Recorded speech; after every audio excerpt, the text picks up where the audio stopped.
Assalamualaikum warahmatullahi wabarakatuh. Selamat pagi anak-anakku semuanya, siswa-siswi kelas 6, baik kelas 6A maupun kelas 6B. Pertama-tama patut kita panjatkan syukur kita kepada Allah Subhanahu wa taala. Karena pada pagi hari ini kita bisa melanjutkan pembelajaran kita, yaitu di pelajaran 1 dengan tema indahnya saling menghormati, yang di dalamnya membahas surat Al-Kafirun, dalam keadaan sehat walafiat. Semoga kesehatan, keselamatan untuk kita dan seluruh keluarga kita apalagi dalam keadaan COVID pandemi seperti ini. Semoga kita semua diberi keselamatan oleh Allah Subhanahu wa taala. Amin amin ya rabbal alamin.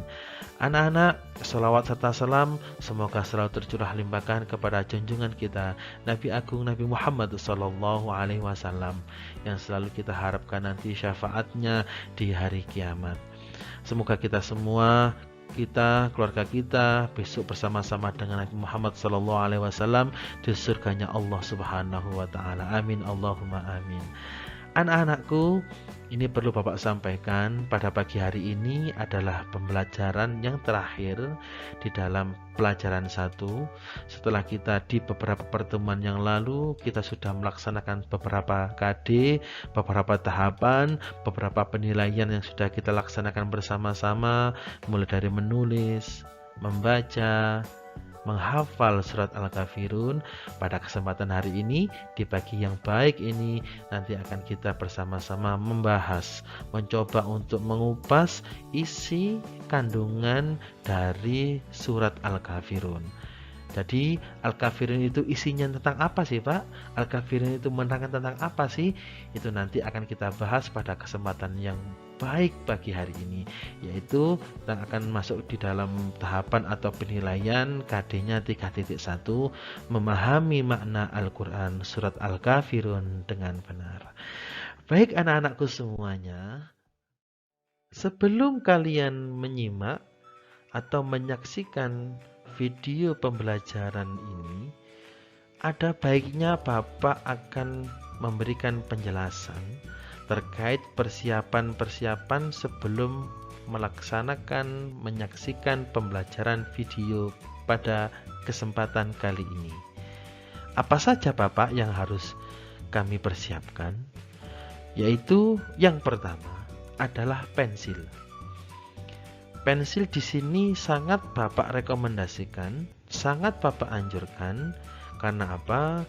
Dengan pensil, kalau nanti di tengah-tengah pembelajaran kalian membuat sebuah catatan-catatan kecil, kalau ada kekeliruan di dalam menulis, kamu tinggal menghapus dengan rapi. Kalau misalkan toh kalian tidak menggunakan pensil atau lebih suka menggunakan ballpoint, Bapak persilahkan. Tapi ingat, Bapak sangat berharap ketika nanti ada kekeliruan ketika di dalam kalian menulis catatan di dalam bukumu, saya mohon untuk ditip X dengan rapi. Di sini Bapak tidak melarang menggunakan ballpoint, tetapi Bapak sangat menganjurkan untuk menggunakan pensil. Tapi silahkan kalian tinggal pilih mana yang menurut kalian lebih enak dan lebih nyaman ketika kalian membuat catatan-catatan di dalam buku kalian.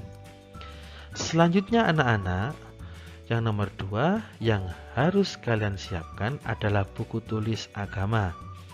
Buku tulis yang khusus untuk kalian persiapkan dalam mengikuti pembelajaran pendidikan agama Islam dan budi pekerti yang sudah saya harapkan atau yang sudah saya sampaikan, saya minta untuk persiapkan pada 3 minggu yang lalu. Saya mohon buku ini tidak dicampur dengan pembelajaran yang lainnya. Yang nomor 3, selanjutnya kalian persiapkan buku paket pendidikan agama Islam yang sudah Bapak bagikan di pertemuan pertama. Selanjutnya kalian juga boleh membuka MPP modul pengayaan pembelajaran Al-Falah yang sudah dibagikan juga oleh wali kelas kalian masing-masing. Jadi dua buku ini adalah sebagai referensi atau sebagai rujukan atau sebagai bacaan kalian untuk memahami awal sebelum saya jelaskan terlebih dalam tentang apa makna dari surat Al-Kafirun. Jadi saya mohon ini disiapkan terlebih dahulu. Selanjutnya, tugas kalian anak-anak di dalam menyaksikan isi kandungan Al-Kafirun ini adalah satu, simak dan fahami. Ya, simak dengan baik dan fahami penjelasannya. Saya mohon ketika nanti menyimak video penjelasan ini bisa menggunakan alat-alat bantu seperti headset. Setelah itu gunakan ruangan yang sekiranya bisa yang tenang, tidak ada keramaian, agar ini nanti kalian bisa memahaminya dengan baik.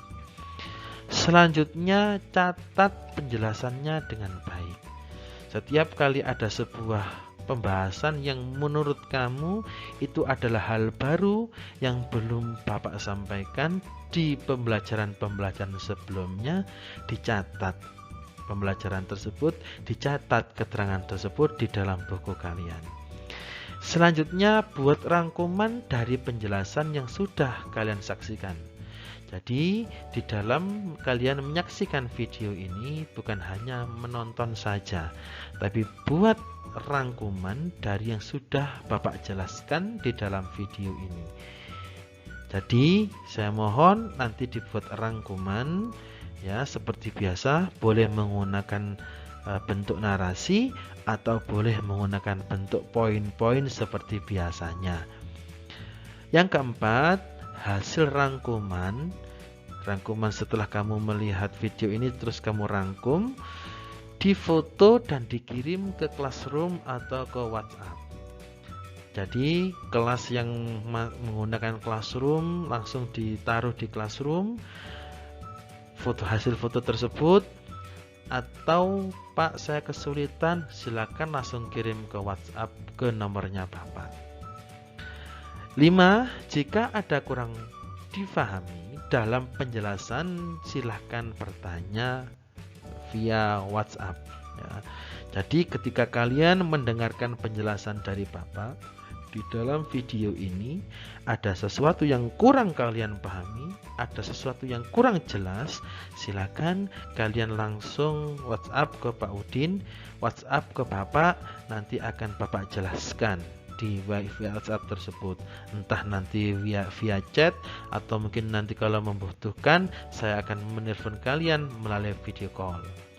Baik anak-anak, selamat belajar, semoga menyenangkan dan semoga ilmunya menjadi ilmu yang bermanfaat. Amin Allahumma amin. Sebelum kalian memahami tentang isi kandungan atau makna dari surat Al-Kafirun, ada baiknya Bapak akan sedikit ulangi kembali dan Bapak akan menjelaskan terlebih dahulu apa sih pengertian Al-Quran itu. Karena surat Al-Kafirun itu adalah bagian dari di dalam Al-Quran. Surat Al-Kafirun adalah bagian dari isi dalam Al-Quran. Apa sih Pak Al-Quran itu? Yang kalian harus pahami ya. Al-Quran adalah kumpulan wahyu Allah Subhanahu wa Ta'ala. Jadi kalamullah atau kumpulan surat-surat atau kumpulan wahyu yang diturunkan oleh Allah kepada Nabi Muhammad sallallahu alaihi wasallam. Jadi wahyu tersebut diturunkan kepada Nabi Muhammad melalui perantara malaikat Jibril alaihissalam. Ya, jadi Allah menurunkan wahyu dengan perantara malaikat Jibril yang disampaikan kepada Nabi Muhammad, dan Nabi Muhammad disampaikan kepada umat manusia. Jadi runtutannya, wahyu Allah diturunkan kepada Nabi Muhammad melalui malaikat Jibril dan disampaikan kepada umat manusia, dan akan mendapatkan pahala bagi yang membacanya. Ya, jadi kalamullah, Al-Quran sendiri itu surat yang ada di dalamnya itu di samping sebagai pedoman juga kalian baca. Karena apa? Setiap orang yang mau membacanya akan mendapatkan pahala. Ya, seperti yang sudah kita pelajari di kelas-kelas sebelumnya, satu huruf itu pahalanya adalah kurang lebih 10 kebaikan. Jadi satu huruf 10 kebaikan. Kamu bayangkan ya, bismillah saja, bismillahirrahmanirrahim itu berapa huruf? Kali 10 per satu hurufnya. Belum lagi kalau kamu membaca Al-Fatihah. Dan seterusnya kalau membaca Quran dengan ayat yang lebih panjang ya. Jadi tidak ada ruginya kalau kita membaca Al-Quran itu. Karena apa? Setiap satu hurufnya kita mendapatkan 10 kebaikan. Jadi anak-anak, kalau kita simpulkan, Al-Quran adalah kumpulan wahyu Allah Subhanahu wa taala yang diturunkan kepada Nabi Muhammad SAW melalui malaikat Jibril alaihissalam yang disampaikan kepada umat manusia yang mana akan mendapatkan pahala bagi pembacanya. Jadi bisa dipahami ya, itu adalah pengertian dari Al-Quran. Surat Al-Kafirun itu kalau di dalam bahasa Indonesia bisa diartikan atau diterjemahkan dengan arti yaitu orang-orang kafir. Jadi kata-kata Al-Kafirun kalau kita dipahami dalam bahasa Indonesia itu artinya adalah orang-orang kafir.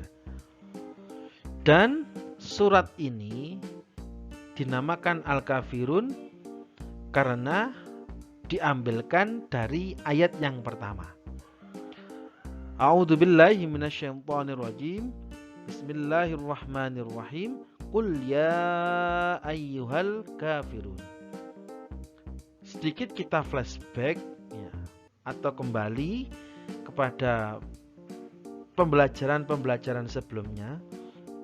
Contoh di kelas 4 atau di kelas 5, Bapak dulu pernah menyampaikan bahwa salah satu cara penamaan nama surat itu adalah diambilkan dari ayat yang pertama. Dulu di kelas 5 ada Atin. Atin juga diambilkan dari ayat yang pertama, Watini wazzaitun. Di kelas 4 ada Al-Fil. Alam tara kaifa fa'ala rabbuka bi ashabil fil, juga serupa. Cuman Bapak juga pernah menyampaikan bahwa tidak semua surat dalam Al-Quran itu diambilkan dari ayat yang pertama. Bapak tidak akan terlalu panjang lebar membahas ini. Yang terpenting kalian bisa memahami bahwa Al-Kafirun itu adalah diambilkan dari ayat yang pertama. Selanjutnya anak-anak, sedikit Pak Udin akan menyinggung tentang asbabun nuzul atau sebab diturunkannya surat Al-Kafirun ini adalah pada saat itu salah satu atau para pembesar, beberapa pembesar orang kafir Quraisy atau kafir Makkah, yang saat itu ada Abu Jahal, ada Abu Lahab, ada Wa'il dan sebagainya,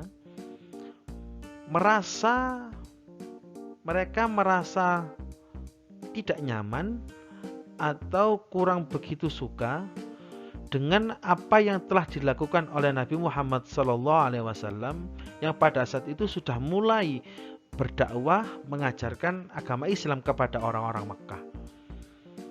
Mereka mendatangi Nabi Muhammad dan memberikan sebuah tawaran.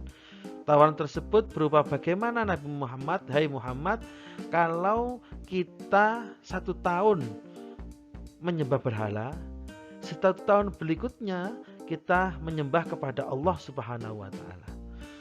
Seperti yang sudah Bapak sampaikan di awal, kamu bisa melihat keadaan orang Mekah pada saat itu adalah menyembah berhala.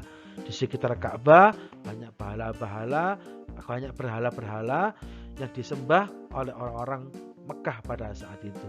Nah, di sini para pembesar-pembesar ini merasa terusik, merasa kurang nyaman, akhirnya menemui Nabi untuk memberikan penawaran bagaimana kalau satu waktu kita menyembah berhala bersama-sama, di waktu yang lain kita menyembah kepada Allah Subhanahu wa taala secara bersama-sama. Dari sini sesungguhnya tidak mungkin ya kalau kita berpikir secara jernih, secara logis saja. Karena dua hal ini jelas bertentangan. Dua hal yang bertentangan dilakukan secara bersama-sama. Apalagi kita juga mengetahui bahwa Nabi Muhammad SAW diutus oleh Allah Subhanahu wa taala adalah untuk mengajak umat manusia menyembah kepada Allah Subhanahu wa taala. Selanjutnya, surat Al-Kafirun itu di dalam Al-Qur'an bernomor yang ke-109. Seperti kita ketahui, di dalam Al-Quran terdapat 30 juz dan 114 surat yang diawali dari surat Al-Fatihah dan diakhiri surat An-Nas yang ke-114. Al-Kafirun di mana posisinya? Posisinya adalah pada nomor urut 109. Jadi saya ulangi kembali, di dalam Al-Quran terdapat 30 juz, 114 surat yang diawali dengan surat Al-Fatihah pada nomor 1 dan yang paling akhir adalah surat An-Nas yang bernomor 114 dan Al-Kafirun posisinya ada pada surat yang ke-109. Selanjutnya, surat Al-Kafirun itu berjumlah 6 ayat.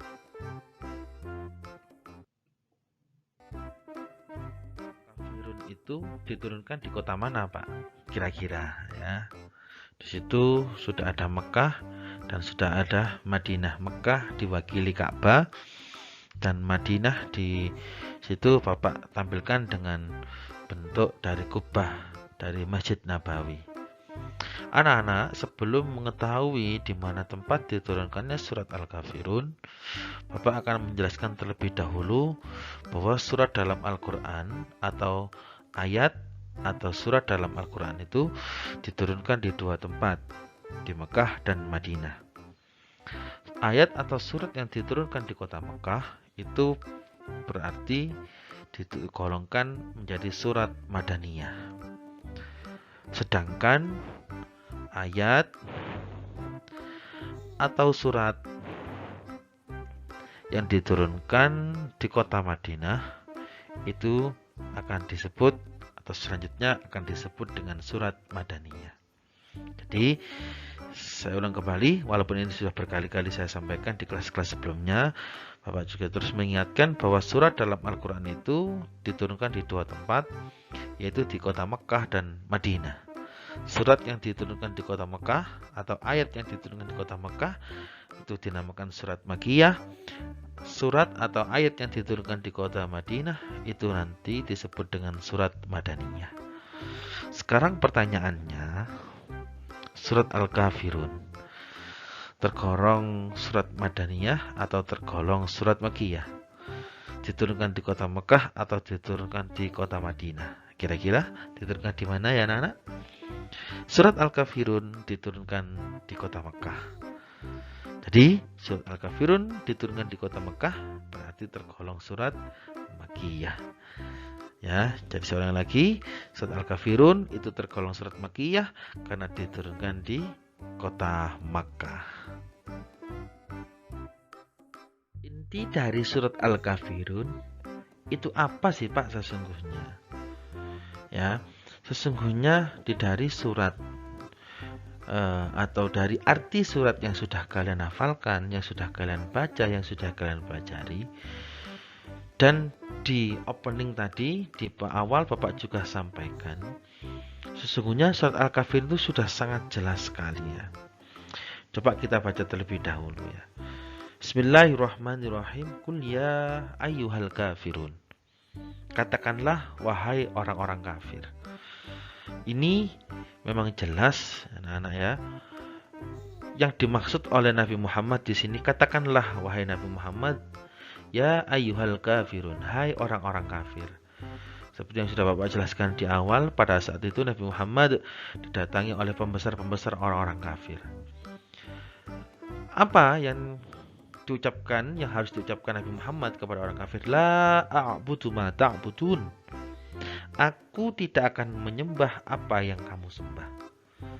Jadi, aku, Nabi Muhammad, la a'budu, tidak akan menyembah ma ta'budun, apa yang kalian sembah. Ya. Nabi Muhammad menyembah Allah Subhanahu wa taala dan orang-orang kafir menyembah berhala. Seperti yang juga Bapak sampaikan di awal, pada saat itu mereka khawatir ya, ketika Nabi Muhammad mulai berdakwah, mereka khawatir apa yang sudah dilakukan oleh orang-orang kafir ini nanti akan hilang, sehingga memberikan penawaran kepada Nabi Muhammad untuk suatu waktu menyembah berhala dan satu waktu bersama-sama ya, bersama-sama menyembah berhala, satu waktu menyembah Tuhannya Nabi Muhammad yaitu Allah. Tetapi sama Nabi Muhammad ditolak ya. La a'budu ma ta'budun. Aku tidak akan menyembah apa yang kamu sembah. Wala antum 'abiduna ma a'bud. Dan kamu bukan penyembah Tuhan yang aku sembah. Ya, jelas berbeda. Ya. Kalian menyembah Tuhan yang berbeda, saya juga menyembah Tuhan yang berbeda. Ya, jadi kamu silakan kalian menyembah Tuhan kalian dan kami akan tetap berpegang teguh kepada Tuhan kami. Wala ana 'abidum ma 'abadtum. Dan aku tidak pernah menjadi penyembah apa yang kamu sembah. Sampai kapanpun saya tidak akan mau. Ya, walaupun ada tawaran-tawaran yang sudah saya sampaikan di awal dari orang kafir-kafir Quraisy ya. Nabi Muhammad menegaskan, dan aku tidak akan pernah ya, menjadi penyembah apa yang kamu sembah sampai kapanpun. Wala antum 'abiduna ma a'bud, dan kamu pula ya tidak pernah menjadi penyembah Tuhan yang aku sembah. Ya, karena memang di dalam konteks ini ya, orang-orang kafir yang menghadap Nabi pada saat itu seperti Abu Lahab, Abu Jahal ya, tidak pernah masuk Islam sampai meninggal. Luar biasanya ya. Itu. Jadi konteks yang dimaksud pada saat itu adalah pembesar-pembesar yang menghadap Nabi untuk memberikan penawaran kepada Nabi untuk suatu waktu menyembah kepada Tuhan mereka dan satu waktu untuk menyembah Tuhannya Nabi Muhammad. Yang menghadap Nabi itu pada saat itu sampai mati mereka tidak masuk Islam, seperti Abu Lahab, Abu Jahal. Jadi seperti yang disampaikan di ayat 5 ini ya, dan kamu tidak akan pernah menjadi penyembah Tuhan yang aku sembah. Terakhir ditutup dengan lakum dinukum waliyadin. Bagimu agamamu dan bagiku agamaku.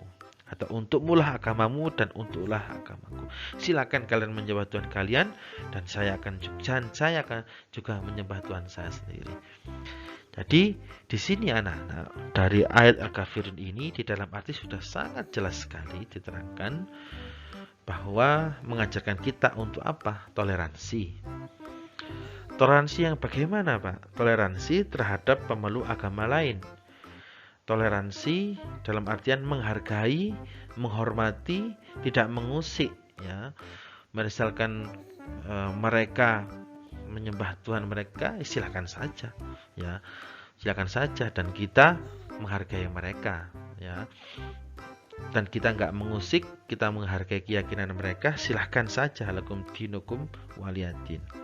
Hari ini bisa kita lihat ya, di dalam masyarakat kita, bangsa ini, di negara kita Indonesia juga sudah berjalan dengan baik ya. Kamu bisa melihat ya, misalkan seperti di negara kita atau di kota Malang ini, kamu bisa lihat di alun-alun itu kita bisa berdampingan antara dua tempat ibadah. Pelaksanaan sholat Id di Masjid Jami Malang ikut memakai halaman dua gereja. Saling pinjam fasilitas sudah menjadi kebiasaan di antara tempat ibadah berbeda agama tersebut dan sudah berlangsung sejak puluhan tahun lalu. Kerukunan serta toleransi ini membuat takjub wisatawan asing.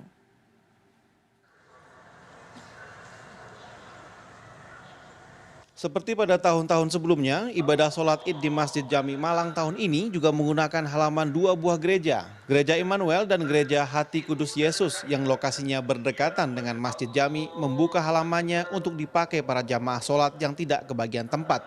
Kedua gereja ini juga meniadakan misa pagi yang biasanya dimulai jam 6 agar tidak mengganggu jalannya sholat id. Hal yang sama juga dilakukan oleh Masjid Jami yang meminjamkan halamannya untuk parkir gereja pada saat perayaan Natal. Sikap toleransi umat beragama ini membuat takjub seorang turis asal Prancis. Dia mengaku hal macam ini tidak pernah dia temui di Prancis yang notabene adalah negara plural seperti Indonesia. Natal di sejumlah tempat di Jawa Timur berlangsung tertib dan aman. Bahkan toleransi antar umat beragama terlihat di masjid dan gereja yang berada di kawasan Blimbing, Kota Malang. Pihak masjid menyediakan tempat parkir bagi jemaah gereja agar misa Natal berlangsung lancar. Masjid Sabilillah di Jalan Ahmad Yani Blimbing, Kota Malang inilah yang menyediakan lahan parkirnya untuk para jamaat Gereja Santo Albertus yang sedang melaksanakan misa Natal. Bahkan takmir masjid dengan tulus menjaga keamanan kendaraan para jemaat gereja selama mereka melaksanakan misa. Kebijakan pengurus masjid ini pun sontak disambut gembira oleh para jamaat. Mereka berharap ini bisa menjadi contoh di semua wilayah Indonesia agar tidak menjadikan perbedaan sebagai permusuhan. Kerjasama antara Masjid Sabilillah dengan Gereja Santo Albertus yang hanya berjarak 25 meter ini memang sudah terjalin sejak lama. Setiap tahun saat perayaan Natal maupun hari besar Kristiani lainnya, pihak masjid menyediakan lahan parkirnya untuk jemaat gereja. Sebaliknya, saat sholat Idul Adha dan Idul Fitri, pihak gereja juga menyediakan lahan parkir untuk umat muslim yang sedang melaksanakan ibadah itu. Di samping ada Masjid Jami Kota Malang, di sampingnya ada gereja. Dan itu tidak perbedaan itu tidak menimbulkan terus saling serang, bom-boman, tidak. Saling serang, saling ilo-iloan, tidak. Mereka saling menghormati. Bahkan seperti yang dalam video itu suatu kesempatan ya, Masjid Jami itu kalau misalkan ada perayaan Natal itu halamannya pun digunakan untuk parkir. Halaman Masjid Jami digunakan parkir untuk umat-umat Kristen. Begitu juga sebaliknya ketika sholat Idul Fitri, ketika jamaahnya meluber, ya, jamaah pun melaksanakan sholat di halaman gereja tersebut, dan itu saling memberikan fasilitas. Ya. Itu toleransi, yaitu dalam artian apa? Saling menghormati, saling menghargai ya pemeluk agama yang lainnya. Di samping mengajarkan toleransi, ya, surat Al-Kafirun itu juga mengajarkan kepada kita untuk selalu berpegang teguh pada agama Islam yang kita yakini ini. Jadi satu sisi kita harus menghargai, menghormati ya pemeluk agama lain. Satu sisi yang lain kita harus tetap berpegang teguh pada agama Islam. Ya, bukan berarti setelah kita menghargai terus kita ikut-ikut, tidak boleh itu ya, tidak boleh, haram hukumnya. Pak, kita ini toleransi, kita ikut-ikut ibadah menurut dengan keyakinan mereka, tidak boleh. Ya. Hal itu sudah saya sampaikan di awal, seperti contohnya Nabi Muhammad ketika mendapatkan tawaran dari para pembesar kafir Quraisy untuk satu waktu menyembah bersama-sama, menyembah Tuhan mereka, satu waktu menyembah Tuhannya kita, Tuhannya Islam. Rasulullah menolak karena itu adalah sesuatu yang berbeda. Jadi toleransi bukan berarti kita ikut-ikut agama mereka, tidak. Kita tetap berpegang teguh kepada agama Islam, lakum dinukum waliyadin. Mereka beribadah dengan keyakinannya, kita juga beribadah dengan keyakinan kita. Ya. Kita toleransi ada batasnya. Ya. Toleransi bukan berarti ikut ibadah mereka, tidak. Toleransi di sini sudah saya Bapak sampaikan di awal tadi. Kita sama-sama dalam contoh itu, kita sama-sama meminjamkan fasilitas, tidak masalah. Ya, halaman masjid ya digunakan untuk tempat parkir umat lain ketika merayakan ibadah mereka, silakan saja. Seperti yang sudah Bapak sampaikan di awal, Masjid Jami dengan sebelahnya gereja ya. Begitu juga mereka juga meminjamkan fasilitas mereka, halaman mereka untuk kita ketika kita melaksanakan sholat id yang jemaahnya meluber. Ya. Itu yang dinamakan toleransi, saling menghormati, tidak saling mengolok-olok, tapi bukan berarti kita ikut agama mereka. Itu sudah menjadi hal yang dilarang kalau kita sampai ibadah seperti mereka, tidak boleh ya. Nah, tetap toleransi, tetapi kita tetap berpegang teguh kepada agama Islam sampai kapanpun, seperti yang sudah kita ucapkan ketika sholat ya, inna sholati wa nusuki wa mahyaya wa mamati lillahi rabbil alamin. Inna sholati, sesungguhnya sholatku, wa nusuki dan ibadahku, wa mahyaya dan hidupku, wa mamati dan matiku lillahi rabbil alamin, hanya untuk Allah subhanahu wa ta'ala. Dari sini kita sudah berikrar di dalam doa iftitah itu ya, bahwa kita tidak akan pernah melakukan sesuatu di luar agama Islam ya. Jadi saya kembali ke pembahasan, saya ulangi kembali lagi bahwa toleransi di sini juga ada batasannya, bukan berarti kita ikut agama mereka, tidak. Karena Al-Kafir sendiri di dalam sisi yang lain mengajarkan kita untuk lakum dinukum waliyadin. Ya, bagimu agamamu dan bagiku agamaku. Kalian menyembah Tuhan kalian silahkan, aku tidak akan pernah mengganggu, tapi kalian juga nggak boleh mengganggu saya, nggak boleh mempengaruhi saya, nggak boleh narik-narik saya tetap sampai kapanpun, sampai mati, saya nggak akan pernah ikut kalian. Tapi kami punya keyakinan sendiri, yaitu menyembah kepada Allah Subhanahu wa Ta'ala. Jadi bisa dipahami anak-anak ya, di surat Al-Kafirun itu ada dua pesan ya, ada dua pesan, yaitu adalah yang pertama ada toleransi, yang kedua adalah di samping itu kita harus berpegang teguh pada agama Islam. Islam dibawa sampai mati. Nek bosone wong Jawa, Islam digawa sampai elek, sampai matek, sampai tuwek, sampai matek. Islam harus dibawa terus dan selalu ada di dalam diri kita sampai kita meninggal. Semoga ketetapan iman selalu ada dalam diri kita dan keluarga kita. Semoga ya, kita berdoa sabit imanana ya, kita selalu ya Allah, semoga iman ini di dalam hati ini selalu ada di dalam diri kita sampai kita meninggal nanti ya, dan kita meninggal dalam keadaan la ilaha illallah Muhammadur Rasulullah. Semoga kita semua dan keluarga kita selalu dalam iman, selalu tetap Islam sampai mati, sampai kita bertemu dengan Allah Subhanahu wa Ta'ala. Amin, Allahumma amin. Dari sini anak-anak, Bapak akhiri ya untuk pembahasan surat Al-Kafirun. Kalau tidak ada yang tidak jelas, silakan ditanyakan melalui WhatsApp. Apa yang Bapak sampaikan tidak menutup kemungkinan banyak kekurangan, banyak kesalahan. Bapak mohon maaf yang sebesar-besarnya. Semoga ilmunya bermanfaat. Wallahul muwaffiq ila aqwamit thoriq. Assalamualaikum warahmatullahi wabarakatuh. Tetap semangat, jaga kondisi.